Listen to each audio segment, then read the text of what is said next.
હાલની યુવા પેઢી વેસ્ટર્ન ગરબા તરફ વધુ આકર્ષી રહ્યા છે, ત્યારે સુરતના કેટલાક વિસ્તારોમાં આજે પણ ટ્રેડિશનલ ગરબાની પ્રથા યથાવત જોવા મળે છે. ત્યારે સુરતના ભટાર વિસ્તારમાં આવેલ રતનદીપ સોસાયટીમાં છેલ્લા 35 વર્ષથી ટ્રેડિશનલ ગરબા રમવામાં આવે છે. અહીં મહિલાઓ યુવતીઓ ટ્રેડિશનલ પહેરવેશ પહેરી માથે માતાજીના ગરબા મૂકી ગરબા કરે છે અને પારંપરિક રીતે નવરાત્રીમાં આસ્થા સાથે અહીં નવરાત્રીનું આયોજન કરવામાં આવે છે. છેલ્લા 35 વર્ષથી અહીં સોસાયટીના લોકો પરંપરા મુજબ ટ્રેડિશનલ ગરબાનું આયોજન કરે છે તથા અહીંના ટ્રેડિશનલ ગરબા જોવા અને રમવા અન્ય સોસાયટીના લોકો પણ આવે છે.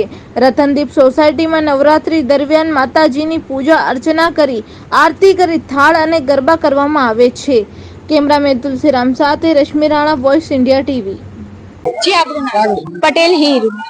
જી આ કયો વિસ્તાર છે? Ratnadeep society, Althan tenement, Bhatar, Surat.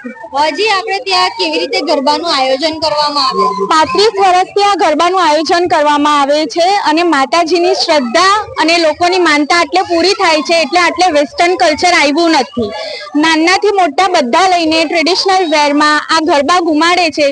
માતાજીની શ્રદ્ધા પણ એટલી છે અને એમનો મહિમા પણ એટલો છે કે આજની આમ કલ્ચર પ્રમાણે પણ વ્યવસ્થિત આમ ઘૂમે છે અને બધા નાનાથી લઈને મોટા બધા ટ્રેડિશનલ વેરમાં આવે છે અને વ્યવસ્થિત ઘુમાડે છે. જી આપણે ત્યાં અહીં જે ટ્રેડિશનલ માથે મટકી મૂકીને ગરબા કરવામાં આવે છે, શું છે એ? એક છે ને એમ માતાજીની કૃપા છે, લોકોની મનોકામના પણ આટલે બહુ પૂરી થાય છે ને લોકો શ્રદ્ધાથી પણ ઘુમાડે છે. વર્ષોના આમ વર્ષથી આટલે ઘૂમે છે અને બધા આમ ટ્રેડિશનલ વેરમાં આવે છે ને મજા આવે છે. આટલે વેસ્ટર્ન કલ્ચર પ્રમાણે આ જમાનામાં આટલે રત્નદીપમાં જળવાઈ રહ્યું છે એટલે લોકો દૂરથી પણ આટલે ગરબા ઘુમાડવા આવે છે. એમની જે શ્રદ્ધા હોય પૂરી થાય છે, માનતા લઈને આવે છે ને એટલે સુખડીનો છેલ્લે પ્રસાદ કરીને લોકો જાય છે. જી આજના જે યુગમાં વેસ્ટર્ન ગરબા તરફ જે યુવાઓ આકર્ષી રહ્યા છે તેના બદલે અહીં ટ્રેડિશનલ જોવા મળે છે, શું કહેશો? ટ્રેડિશનલ આમ છે આટલે એ વ્યવસ્થિત છે અને આટલે આમ કેવું કે વેસ્ટર્ન થી આમ ભૂલીને પહેલા 12 વાગ્યા સુધી માતાજીના ગરબા ઘૂમે છે, પછી વેસ્ટર્ન બી દોડીને થાય છે. અમારા તો બહુ મજા આવે છે પણ આમ કેવું કે પહેલા 9 થી 12 અમે ગરબા ઘુમાડીએ છીએ ને પછી અમે આમ રમીએ છીએ રાસ ને બધું. આપનું નામ? રમેશભાઈ પટેલ. આ કયો વિસ્તાર છે? અમારો ભટાર વિસ્તાર, સુરત, અલથાણ, ભટાર. જી આપણે ત્યાં રત્નદીપ સોસાયટી. કેવી રીતે ગરબાનું આયોજન કરવામાં? અમે લગભગ 35 વર્ષથી અહીંયા માતાજીની ભક્તિ ભાવથી ટ્રેડિશનલ ગરબા રાખીએ છીએ. મટકી માથે મૂકીને બહેનો ઘૂમે છે અને પગમાં કોઈ ચંપલ પહેરતું નથી. ખાસ જી માતાજીને લઈ કેવી રીતની શ્રદ્ધા રાખી અહીં બહેનો પણ ગરબા કરે?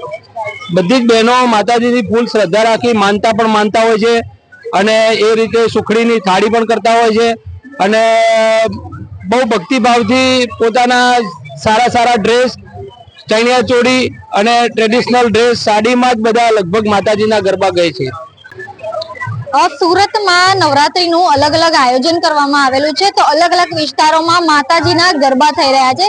તો સુરતના ભટાર વિસ્તારમાં આવેલ રત્નદીપ સોસાયટીમાં છેલ્લા 35 વર્ષથી ટ્રેડિશનલ ગરબાનું આયોજન કરવામાં આવે છે.